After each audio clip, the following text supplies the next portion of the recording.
Welcome to the latest edition of the Cranky Curmudgeon's Corner. My name is Paul Thomas, and this evening with us tonight, Marilee Rendulich, Thaddeus Polhamus, and Daniel Thomas. Welcome, panel. Okay, to those viewers who may not know the background, thanks to our ACE research team for bringing this story to our attention.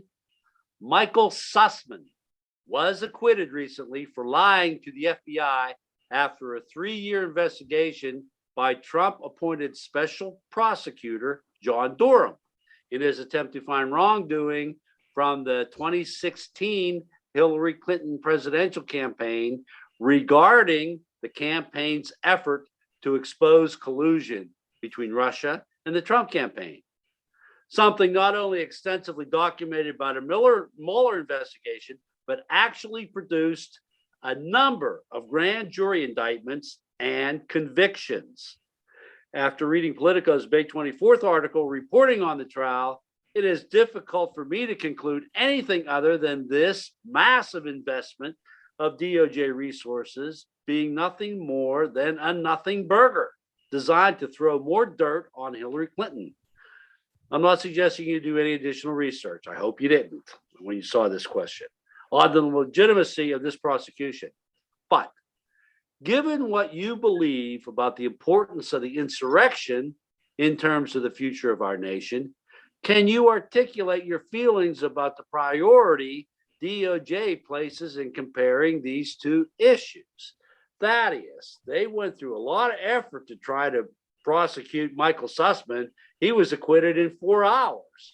Probably takes 3 hours to fill out the paperwork for the acquittal.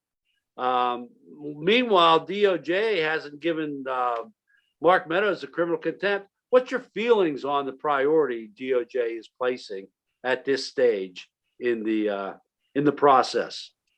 Well, going back to the earlier part of that, the epithet partisan witch hunt obtains, but not necessarily in reference to January 6th, but rather in reference to Hillary Clinton, who was under continuous scrutiny for 25 years before 2016. They investigated her for everything, reportedly spent over $500 million investigating anything that anybody accused her of doing. So, yeah, there was a partisan witch hunt going on there, but it was the former First Lady who was the subject of it. And what they investigated her for was, throughout all those years, uniformly unproductive, in my opinion anyway, a massive waste of public resources to produce a political smear, period, nothing else. Now, the current investigation concerns felonies that were committed before banks of TV cameras. The only puzzle there for me is the disbelief of so many officials that something done in public in broad daylight could actually be a crime. And that seems to be the puzzle that the DOJ cannot figure out. But between investigating Hillary and investigating the January 6th insurrection, there is no comparison. One is a legitimate congressional need, and the other one was politics. Yeah, but Merrick Garland was the attorney general during this prosecution of Michael Sussmann, and he's supposed to be so apolitical that he can't even smell it. How do you explain that? If they handed it to him, he probably had to do something with it. Are you saying because it was already initiated under the Trump administration, he just had to follow through and complete it? Yeah. Okay, Marilee, that sounds like a reasonable way to explain the Sussmann prosecution. Is that something that you think you can buy? Absolutely. I think that's what had to happen. It was initiated during the Trump era, and for him to just stop it would definitely raise a lot of eyebrows. So I think it's better that it was brought to its final conclusion and he was found not guilty. Puts an end to any further queries. Well, not that they won't continue on in some fashion about it, but yeah, I think that was probably the best resolution. Okay, I can buy that. Dan, is that what the way you're seeing this? Yeah, I didn't. He couldn't. If he just stopped the ongoing investigation, that completely undermines any credibility that the Department of Justice has. Period. If there was enough evidence to indict or bring to trial, then you have to go with it. You can't just stop at that point. That makes it look completely partisan and political. You have to follow through. But clearly there was not enough evidence, because there was not enough evidence to convict, but was enough evidence to indict. Whatever they were looking at had to be brought out during trial. He had his chance. He had his day in court. He just couldn't drop. The Department of Justice couldn't drop the investigation completely. Maybe it smelled a little fishy. I don't know if they'd wound up taking this to a grand jury or not, but that's usually where you decide if you're going to go to trial or not. And Hillary Clinton has been the subject of a 30-year smear campaign. I really wonder how much respect these Republicans have for her, that they think she has time to commit all of these crimes while living completely in the public eye and somehow not doing it where they can see it, but she must be doing something because she's got 36 hours in her day and doesn't sleep apparently. Well, she drinks baby's blood. That's yeah. Republicans love to go hunt and kill things. They know how long it takes to process an animal. How could they possibly think that this woman has time to skin her own baby in the satanic workshop underneath the pizza shop? I don't understand their logic. Like, I wish I had half the energy Hillary Clinton thinks Hillary Clinton has. One of the most grassroots participants of the insurrection is Pennsylvania State Senator Doug Mastriano. If he didn't become a household name after it was reported he organized buses to DC for the January 6th insurrection, broke through Capitol Police lines, produced a slate of alternate electors, was subpoenaed to testify before the committee, traveled to Arizona to declare the Ninja Fraudit to be the model device to be used by Pennsylvania to stop the steal, as well as a bunch of other seditious activities. He really became a household name when he smoked the primary field to become the Republican candidate for governor of the Keystone State. This guy believes he is sent by God with the mission to destroy American democracy. There's already talk of invoking Section 3 of the 14th Amendment, which I talked about earlier, to declare him ineligible for any office due to his participation in all of the above mentioned acts of sedition. There may be a bit more evidence here than they managed to dig up on Marjorie Taylor Greene, but he has more potential to become the king of batshit crazy Republicans, surpassing even DeSantis or Abbott. We don't know how future hearings will be structured and how comprehensive they will be in addressing low-level zealots like Mastriano. But I'm wondering if the exposure of scary candidates like him will help or hurt the commission's mission to preserve our democracy. What do you think? Help or hinder? If they bring these crazy guys out in the open, Dan? We just discussed the fact that these people think that Hillary Clinton drinks blood and hunts her enemies for sport and killed those Benghazi Marines with her bare hands for fun. And there's a reason that their attacks on our people are all so very, very out there and to present them as irredeemably evil.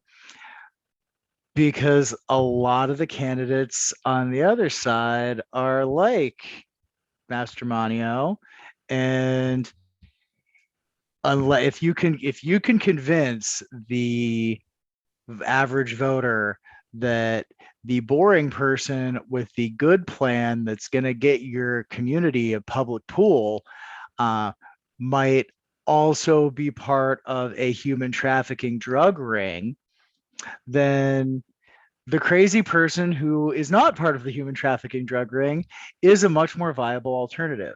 And I really think that that is a big part of the Republican strategy. You paint the Democrats as a cartoonish supervillain or Old Testament demon of some kind and go with it. And as you hear things over and over and over again, whether you believe them initially or not, they do sink in and they're part of your cultural consciousness, and you stop knowing, especially if it's something low stakes. Like, I don't know the name of my city comptroller. I probably voted for him because it was probably a Democrat, but I don't know really anything about this person. So if I was presented with a series of facts or stories about this person or rumors, I might have to do some more research. Or if I was presented with a bunch of good things versus rumors for years and years and years and did not have time to do my own research and thought it was a low stakes thing, I might either not vote there or I might vote the wrong way. Because that knowledge was just floating around in the back of my head and I couldn't block it out. And I think that is the Republican strategy. I'm not happy with the Shapiro campaign for helping Mastrimonio sweep the Democratic primary. They said they were trying to just pivot to the general election quickly and they were sure he was going to win. So they started running attack ads on him early that galvanized the Republican base behind him. I think that was a mistake, and hopefully Shapiro can still win. But I have grave concerns that the crazy's coming out in the open. We have Boebert and Taylor Greene in Congress. We have Sarah Palin trying to join Congress because, hold my beer, I'm twice as dumb as these two. The Republicans are putting the crazy out there. Like, I don't feel like I'm qualified to be a state legislator. So I'm not running to be a state legislator. But they're putting up the people who are definitely not qualified to do it, and they're winning in their really safe, deep red districts, and that's a terrifying thing. I guess my question has more to do with the exposure that the committee would be putting on people like this. Oh, that's not, it's irrelevant, utterly irrelevant. Nobody's going to care. Yeah. Okay. Thaddeus, irrelevant? Nobody's going to care? Well, it is irrelevant unless and until Mr. Mastriano actually gets convicted of something and thrown in the pokey. Then the 14th Amendment would make him ineligible to serve, and then we could all dance a little jig. But as far as all, it seems like the civil suit that they had against Marjorie Taylor Greene went nowhere, and it kind of like set the stage for it has to be a criminal conviction for it to actually work. Is that what you're saying? Yeah, but I thought of this in terms of, because I don't know that much about Pennsylvania politics, but politics in other states and other races gathered the actually rude ire of David Brooks last week, who called Speaker Pelosi sleazy for speaking up in favor of some Trump acolytes who are running in primaries in several different states. It's sleazy if a Democrat does it, basically.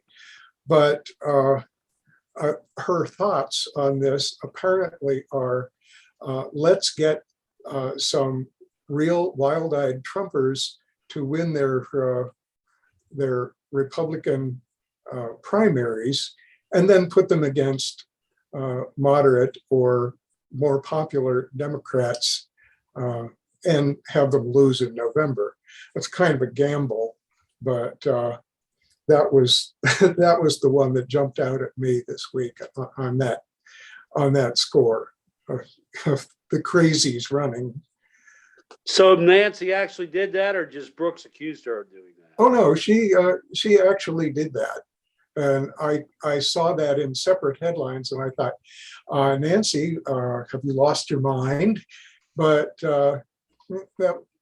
it turns out that her thinking was get the craziest, most unelectable people on the Republican slate, and they'll be easier to beat for the Democrats who are running against them.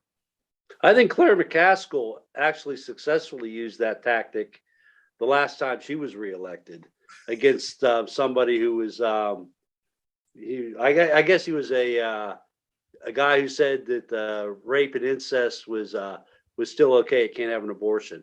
I believe that's the story. Okay, Marilee, Nancy seems to think that these batshit crazy knuckleheads are going to be easy to beat. So let's go ahead and get them as the winning candidates in the Republican primaries. So come November, we'll be able to beat them. Is that a good strategy, you think, to employ? I don't know. I hope so. But and I'm not that familiar with Mastriano other than the fact that friends and family are just appalled that he actually won his primary. So I'm not sure the slate of candidates, were they moderates that he was running against, people not as Trump invested? I don't know. Dan, you have an answer to that question?